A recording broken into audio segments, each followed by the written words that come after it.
Histoire, dans un petit village agricole niché contre la grande étendue des plaines fertiles du Serengeti, vivait un vieil homme sage nommé Mzee Njengo.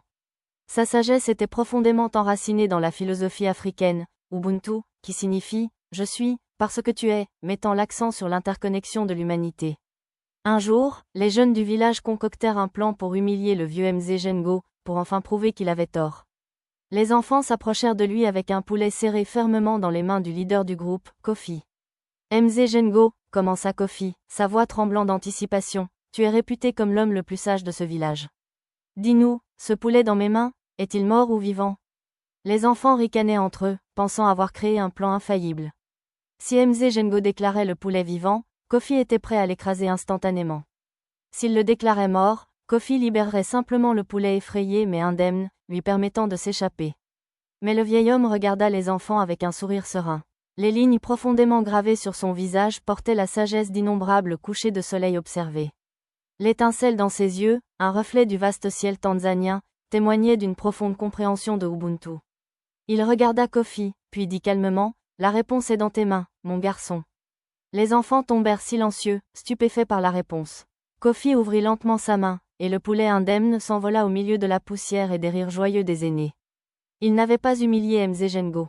Au contraire, ils avaient appris une leçon de vie cruciale.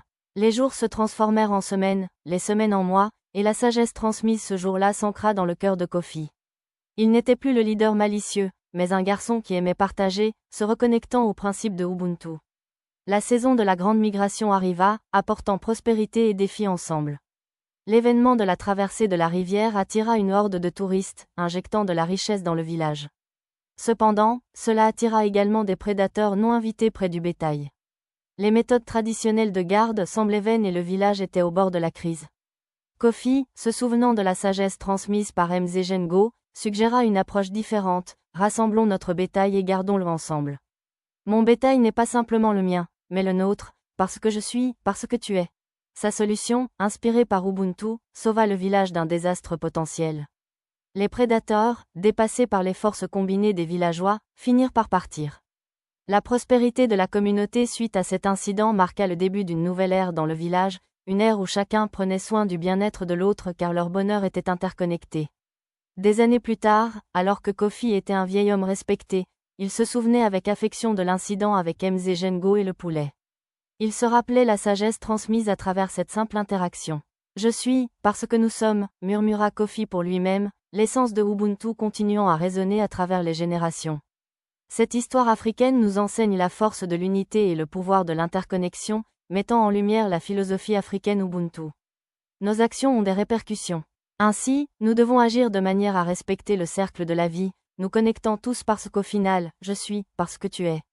Cette sagesse simple mais profonde, enracinée dans l'Afrique mythique, est la clé pour une coexistence harmonieuse dans notre monde interconnecté d'aujourd'hui. Abonnez-vous pour découvrir d'autres histoires africaines vraies. Soutenez la chaîne pour faire vivre cette sagesse.